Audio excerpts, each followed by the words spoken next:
views and opinions expressed in this podcast by the host or the guest do not necessarily reflect the views of Paranormal Buzz Radio or its sponsors. Use of any material produced by Paranormal Buzz Radio without express written consent is strictly prohibited. For information on everything Paranormal Buzz Radio has to offer, visit our website, paranormalbuzzradio.com. Like us on Facebook, follow us on Twitter and Instagram. Listener discretion is advised.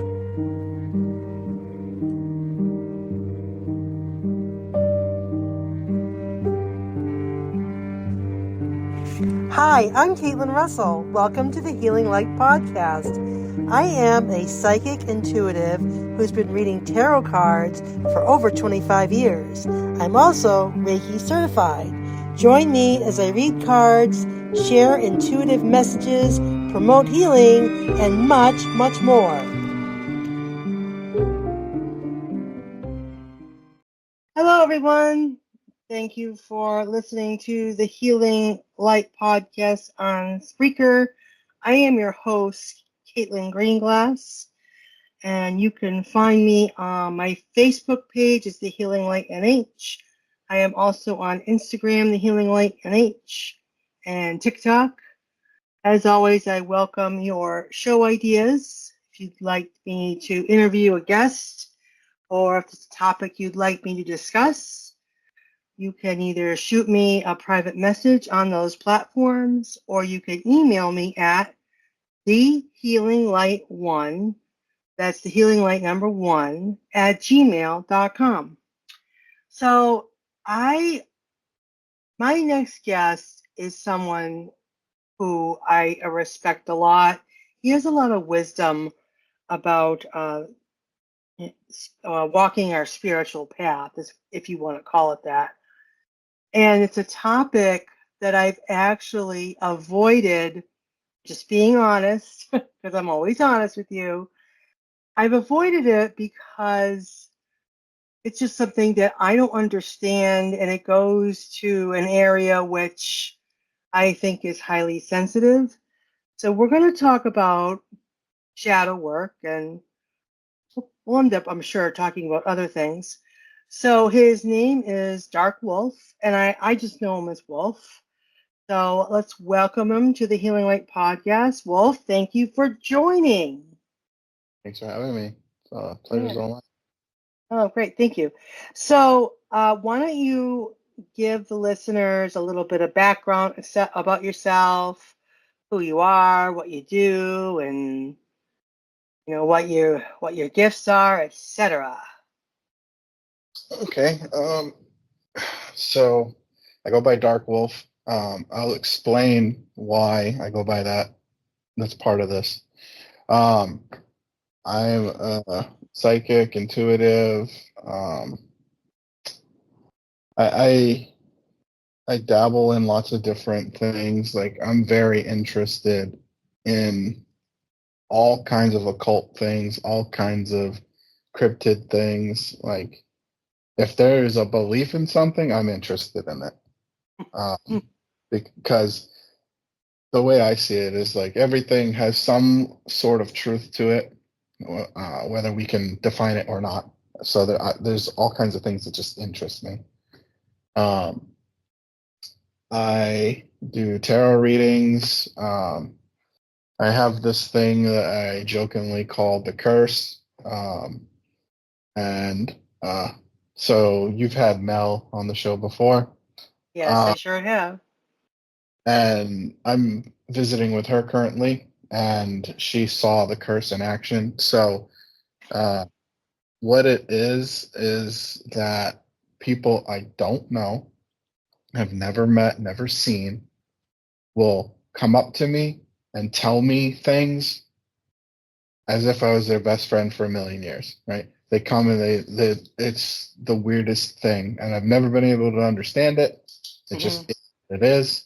And it could be any kind of thing that they just come up to me and tell me, and then it's like they get it off of them, and then they it's not always a bad thing. Sometimes it's negative, like they needed to say it, or sometimes just some random thing. And for a reason, they decided to share that with me. Oh, wow. You know, it's so funny. You and I are very similar. So, like you, if there's something out there that has a belief system to it, I'm into it. I like to learn about it. I, I'm still working on what it means for me to be. I don't follow, any certain religion or certain path, and it's ever changing, evolving, and you do that by education and learning about different faiths and etc. And then it's so funny when you talk about the curse. I swear to God that I was saying this to my wife the other day, and I've said it before. I said, I don't know what it is, but I have my secret talent is that I have people who will just tell me like their deepest, darkest, hidden secrets, or they'll just tell me deeply personal things. I don't know. I don't ask them any questions. I don't probe. We'll just be friendly. I meet them casually sometimes, or I've known them for a while, and then all of a sudden they just come out and they say, "Well, uh, I'll ask, how's your wife doing? Oh, it's great. Now we have a third party entering our relationship, so we're a throuple." I was like, "Oh, okay. Well, I'm glad you're happy." Uh, but I thought to myself, and I'm only laughing because I'm like, I think, why would you tell someone that you barely know this very personal information? And it's not the first time. So that's happened to me. I don't know what it is. I don't know if it's the type of people we are, intuitive. I don't know if it's just our personalities, but I am just like you, Wolf. Same thing. I have people who just they tell me things that are very personal and private. I don't repeat that. I mean, obviously, I told everyone here, but I'm not going to name names or anything like that. Um, so yeah, that's my So unique ability. one of the things that I truly believe about, like, ability, curse, whatever you want to label it, right? Um, Yeah, I believe that not all intuitives have that, really, and it is very deeply connected to shadow work. And I find it really. that you talk about how you're afraid of it. Yeah, Of yeah. is I think it's just because you don't understand it yet, and we'll get Right. into that. Okay. Um, it's not a big scary thing that people associate it with, because people go, oh, shadow, oh, that must be dark, oh, that must be, the bad side of, and yes and Mm. no. um Yeah. Go ahead. Sorry. no, but um there's duality in everything. Mm-hmm. Without the duality, nothing makes sense, right? Okay. But yeah, we can go however you want to go into it, or I can explain um, my take on it, and then I'm gonna go deeper into, like, there's a whole philosophical side to this. It's not what most people think it is. Yeah. Myself guaranteed. I'm always willing to listen. So, all right. So tell me, what is shadow work, and why? What makes it so important to do this type of work? Okay, so let me start off by explaining my roots with it and why I go by the name I go by. So my whole moniker is Fear the Dark Wolf. Okay. Mm-hmm. I go by Dark Wolf. I go by Wolf. Some of my friends call me Fear. Whatever. But it all comes. So I'm like an amalgamation of like everything. I'm this mega mutt in my DNA. And one of the things that I really gravitate towards is like my native culture. Mm-hmm. And there's a lot of native proverbs and stories that are specific to tribes, but they all kind of share them. It's weird. Like, so this is mainly a Cherokee thing, but all the tribes know about it, right? It's not just Okay. like only Cherokee know about it, but they're the ones who, you know, are most popular with it. And it's the story of the two wolves. Um, so I'll tell the story. I'll probably paraphrase a little bit here and there, but I'll tell you the story of the two wolves first, Okay. and things will start to make sense from there. I promise.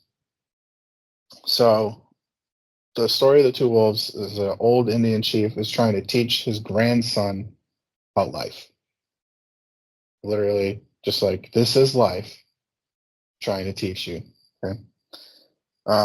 So he's telling his grandson that there's a fight going on inside me, a fight between two wolves. The dark one is evil. He's angry, envy, sorrow, regret, greed, arrogance, self-pity, guilt, resentment, inferiority, lies, false pride, superiority, and ego. The light wolf is good. He is joy, peace, love, hope, serenity, humility, kindness, benevolence, empathy, generosity, truth, compassion, and faith. The same fight is going on inside of you, grandson, and inside of every other person on the face of this earth. Right? So then the grandson thinks about it for a little bit, and he says, Grandfather, which wolf will win? The grandfather simply smiles and says, the one you feed. Every day we make choices, important choices that could be overlooked as being trivial, but these choices define us. They are a statement of who we choose to be in this life and what impact we will have on the world around us. It is obviously so much easier to feed the dark wolf. The dark wolf is to encourage the easier options in life. It's easier to procrastinate, complain, dismiss, ignore, and give up. The light wolf is very different. There's almost no effort required to do those things with the dark wolf, and you're getting a reward with the sensation of relieving and instant gratification without action. The light wolf is very different.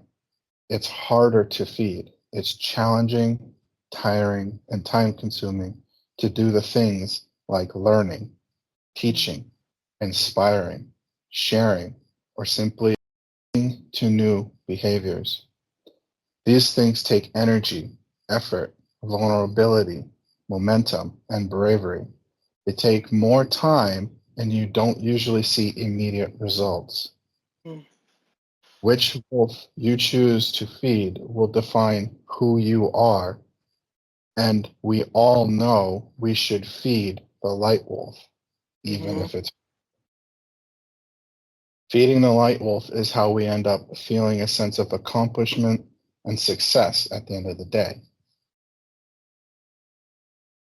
Okay, so that's the part of the story that most people know. It's longer than that, but that's the big proverb is, which wolf will win? The one you feed. And that's important to remember as we go through this. The grandfather says, if you feed them right, they both will win. The story goes, you see, if you only choose to feed the light wolf, the dark will be hiding around every corner, waiting for you to be distracted or weak, and jump to get the attention he craves. He will always be angry and will always fight the light wolf. But if I acknowledge him, he is happy and the light wolf is happy, and we all win. For the dark wolf has many qualities: tenacity, courage, fearlessness, strong-willed, and great strategic thinking Mm. that I have need of at times. There Mm-hmm. are they're the very things the light wolf lacks, but the light wolf has compassion, Mm-hmm. caring, strength, and the ability to recognize what is in the best interest of all. You see, the light wolf needs the dark wolf at his side. To feed only one would starve the other, and they will become uncontrollable. To feed and care for both means they will serve you well and do nothing that is not part of something greater, something good, something of life. Feed them both, and there will be no more internal struggle for your attention. And when there is no battle inside, you can listen to the voices of deeper knowing that will guide you in choosing what is right in every circumstance. Mm. Peace, my son, is the Cherokee mission of life. All natives believe that. A man or woman who has peace inside has everything. A man or Mm. woman who is pulled apart by the war inside him or her has nothing. How you choose to interact with the opposing forces within you will determine your life. Starve one or the other, or guide them both. Wow, that is profound, and wow, does that make a lot of sense? Yeah. Wow, I just think about my life and you know, the light wolf and the dark wolf inside of me, and I can absolutely 100% agree with you that there'll be times when you feed the And dark the end and the of the light. proverb goes, Mm. I'm sorry, I'm losing you. You're breaking up. Oh no! Oh no! Can you I hear got you. me? I got you. Okay. Yep. I didn't hear the last thing you said. Sorry. No, it doesn't matter. I was just saying that I understand that 100% relatable. Yeah. And the ending of the proverb ends with a question, and Hmm. everybody listening, everybody involved, whoever hears this should think of this. Which wolf have you been feeding? Mm. Right. Hmm. So so that's where my whole fear of the dark wolf comes from, because if you're afraid of the dark wolf, Hmm. you are not accepting it, and Hmm. you're not feeding it, and it will always be around the corner waiting. Oh, that was that's amazing. Thank you so much for explaining that. That makes so much sense. It really does. Yeah, Yeah. I A I lot agree with of you. That's are right. they're so mind blowing, some of these proverbs, that a lot of people just don't pay attention to. Mm. Right. Like, said it once, Hmm. and then, but like a lot of these things, it takes some deep thinking at times, and a lot of people have trouble sitting with themselves, and that is also part of shadow work. Okay. Like I said, we're going to get more into this as we go, but um, just like, if you were just to say what is shadow work in a few words, Hmm. it is dealing with what you have not been dealing with, Okay. and that crosses all boundaries. Now, Hmm. when you get into more philosophical and like more scientific things, right? So like the natives is very philosophical, right? Hmm. When you get into the more scientific, tactile, or however you want to put it, um, there was a great thinker. He was a psychiatrist. Well, I don't know his official title, but he was a doctor of kinds. It's Carl Jung. I'm sure you've heard the name Carl Jung. Yes, I have. And he has a whole thing about the shadow self.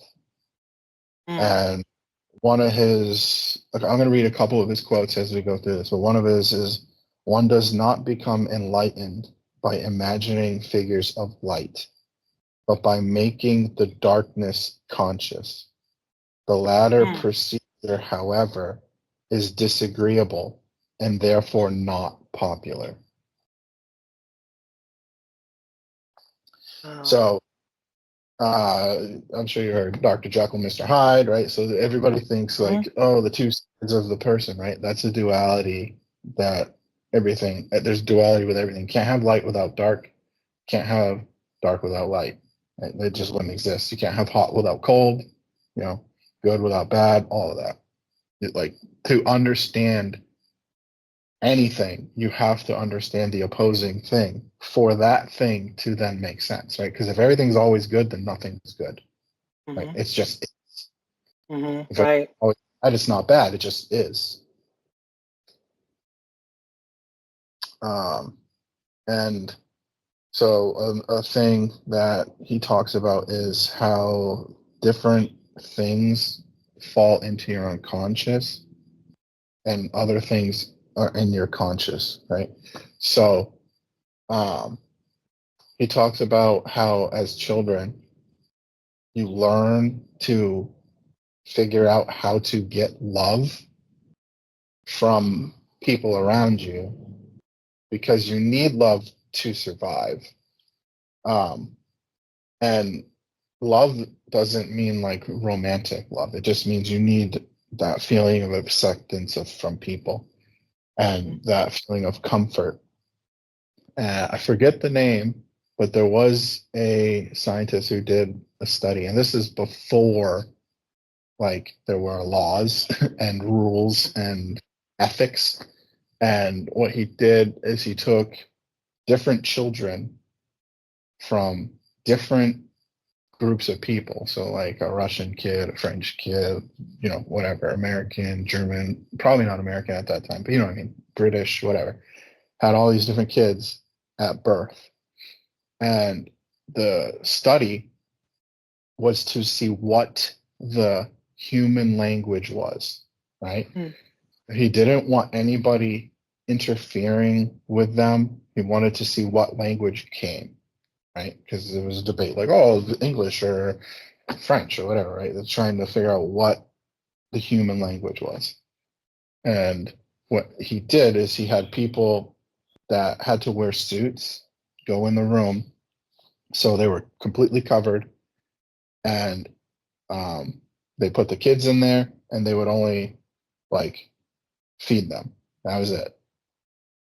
No hugging them, no talking to them, nothing. And every single one of the kids died because you need that human connection to survive.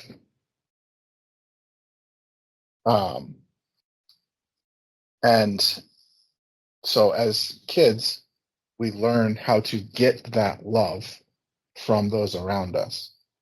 So if you learn that, okay, I can't do this because if I do this, they will be upset with me, right? That's how you learn. You learn by error. You do something, you get corrected on it, you learn don't do that again, right? That goes into your unconscious mind. You don't think, don't do that, don't do that, don't do that. You just learn not to do that anymore, right? And those things that end up there are always there. They don't go away. So then these things start to show up later in your life if you have not tried to deal with them and understand them. A big thing that is like sexuality, right? So people who, now everybody talks about being, gay, bi, pan, trans, whatever. It's kind of like commonplace to talk about it now. Mhm. 20 years ago, definitely was not. And those people who repressed that side of them, or um, there's a lot of people who try to pray it away, right? I'm sure you've heard "pray the gay away," like that was a Mhm. thing. That is them repressing who they are, and that ends up in your subconscious mind, right? So Mhm. a lot of times, and a lot of these serial killers, right? They were homosexuals, right? And they had this repressed homosexuality that kept eating at them, and they would actually get angry at people who were outwardly that, right? That's why they Mhm. would engage in these sexual activities with them and then kill them, because it was like, you can't do this, and then they do it and oh, I'm terrible, why did I do this, or I'm disgusting, and that's all from subconscious things that are sitting in the back of their mind. They're not thinking about this, Mhm. you know. And there's this thing called like the mirror complex. So a lot of the times when you are getting to know someone or meeting someone or whatever, and they exhibit something that you hate, right? It's a reflection of yourself, because sometimes that thing is something that you feel but you don't want to. Mhm. And dealing with that is the hard part. That's the shadow work. So Okay. it's all of these things that you don't want to deal with, you don't want to see, and you kind of Mhm. lock them over. They just sit back there like, yep, it never happened. I don't think about it. Like, some kids that were abused as children Mhm. grow up to be abusers, right? Because they repressed their abuse for so long and they didn't deal with it, that they then take it out on someone else Mhm. instead of dealing with it and coming to terms with it and accepting it, accepting that part of themselves. Because you cannot be whole if you only focus on all the good things, right? Oh.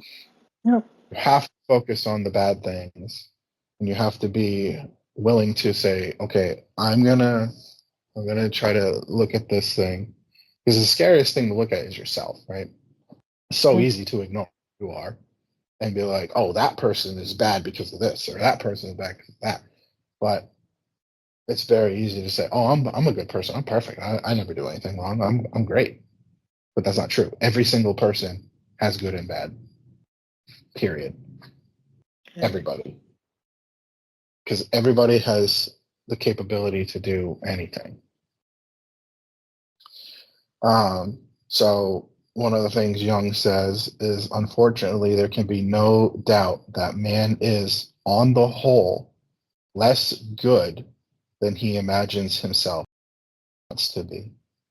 Everyone carries a shadow, and the less it is embodied in the individual's conscious life, the blacker and denser it is. At all counts, it forms an unconscious snag, thwarting our most well-meant intentions. So if you compare so far a couple of things I've talked about, Jung is saying there's this underlying subconscious thing that is always going to try to fight you if you don't Mhm. acknowledge it. It's the Yeah. same thing as not feeding the dark wolf. It's the same thing. Yeah. That makes a whole lot of sense. So that's a great explanation of it. And again, for a lot of reasons, I can absolutely relate, having come from childhood trauma. Um, although I didn't become abusive, thank goodness for that. But there are people who have, and that's happens. And but I can absolutely understand your explanation. Now, when someone wants to do our, do the work, as it were, shadow work, do they come to, someone like you first, or do they start on their own, or how does it work? Like, how do you start the process? That is an interesting question. I don't think there's any right or wrong way to start the process. It's just Okay. start, right? Yeah. Like start. Yeah. However you feel comfortable starting. Some people will go to a psychiatrist and Mm-hmm. they don't know they're doing shadow work, right? But they're dealing with their issues. Yeah. And that is shadow work, right? That's true. Yeah. Shadow work is not a specific thing. It's not like, oh well, you have to do shadow journaling to be doing shadow work. No, that's a tool. You Right. don't Right. go to a tarot reader for them to help you understand your shadow side. You Mm-hmm. don't you don't need to do that. It's like an introspective thing. It's turning the lens on yourself and Yeah. saying, okay, Yeah. You have to. I get it. You have to recognize that it exists first. right, For me, it was, my now ex turned me when I told her about my trauma and said, "Have you ever, thought about talking to a therapist?" And it was like that opened up the floodgates, and so that's what started getting me into therapy. And then, like you said, you have tools like, I write in my journal every day, and I just write about my experiences and all that. But you have to recognize, like in anything, hey, this is a problem, and I can't continue on like this. I need help, and I need to do the work. And then what you need to realize when you're doing the work is that it is not easy peasy lemon squeezy. It is hard, hard work. And yeah. and it does get better, but it takes a long time. And for some of us, it's still an ongoing process. There is no end point sometimes, that I can foresee, but that's fine because the space where I'm at now in life is completely different than it was in 2014 when I made this realization. So, that was 10 years ago, and I'm still going. But, that's me. But that's not to say everyone has that same experience. But if I had to say anything to anyone about shadow work, and you're absolutely right, is you need to start. You need to start. So that's me Yeah. rambling.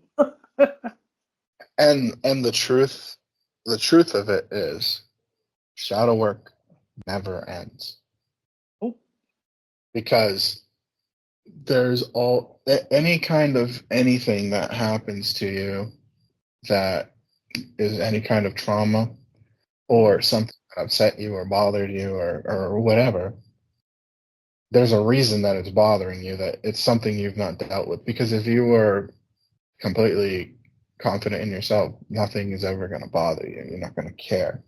You'll understand someone's perspective and you'll be okay listening to it, and you say, okay, that works for you, doesn't for me, and whatever. But dealing with the shadow is a never ending thing. Like, you'll never finish. But the goal is to try to assimilate those negative things into you as much as you can, so mm-hmm. that you can be more of a whole person. Yeah. And like, so this is another thing Jung said. The psychological rule says that when an inner situation is not made conscious, it happens outside as fate. This is to say, when the individual remains undivided and does not become conscious of his or her inner opposite, the Mm-hmm. world must perforce act out the conflict and be torn into opposing halves. So it means like if you're not whole, everything is going to make you feel like you have to pick a side. Mm. And that's not really true. And like the way, like it gets it to be like a really in-depth, long conversation. So I'm trying to find a way to like short. Yeah, I know. We've been Because talking for almost 40 minutes on it. Yeah. Yeah, it's not is it this or this? It's a very broad thing. It'd be like trying to tell someone what is light, right? That's a Right. long answer. But to understand what light is, you have to understand what dark is. You're Right? absolutely right. And I'm going to take that with me because, when I do a lot of my messages and, I want people to know that it does get better and that there is light. But you know what? I have to remember that they might be in a place where they are literally just starting. They're not, they have not started. So they're not in the same space where I am. And you're absolutely right. Mine is maybe, going on till the day I die. But it's a good lesson. So thank you for reminding me as a practitioner. I do tarot, I do mediumship, and I do oracle card messages and etc. That the message needs to be sometimes the hard truth, and that is that there is a light, but there also is a dark, and you need to acknowledge both, and you need to feed both. So, thank you for that, Wolf. Wow, I looks like we have to wrap it up, and I definitely want to have you back because I feel like we could talk about lots of stuff. So hopefully you want to come back and we'll pick another Oh, topic and I'm gonna pick your yeah. brain anyway. Well, But yeah, so I'm thank you very much for being my guest, and I just wanted to no, thank you very much for that. It was a really, really great conversation and a topic that now I don't feel so not scared of it, but nervous about it. I feel a lot more comfortable with it. I totally get it now. So thank you. And thank you everyone for listening to the Healing Light podcast. Just a quick reminder again that I'm on Facebook, Instagram, and TikTok, the Healing Light NH. Email me at the Healing Light 1, that's the Healing Light number 1, at gmail.com. Listen to this podcast on Spreaker or on Spotify, Amazon, really anywhere you get your podcasts. So, Wolf, if someone would like to contact you and learn more about shadow work or get a reading from you or, reach out to you for any reason, how do they find you? I'm on pretty much everything, and it's Fear the Dark Wolf. That's pretty much my thing everywhere. Sometimes it has an underscore at the end. But yeah, I mean, I'm usually around. I don't really advertise myself too much. I try to be in the background and just help people who need it. I don't know. I've never been like hey, come to me. It's like the ones who do are really the ones that need it. Yeah. Well, there are people who need people like you who definitely, will resonate with you and want to reach out to you. And I hope they do because you have pure intentions and you have a gift and it needs to be shared with others so you can help people, live their best life. And really, that's a really great service. And I'm glad you're here. No matter if you're in the background or not, you make a huge impact. So thank you very much again. And we'll talk soon. I want to talk more to you about and definitely want to have you back. Thank you, Wolf. And thanks for having me. I mean, this was a pleasure, and yeah, I mean, we can talk for days on subjects, so I would love to be back. Yeah, absolutely. You're more than welcome. All right. Thank you.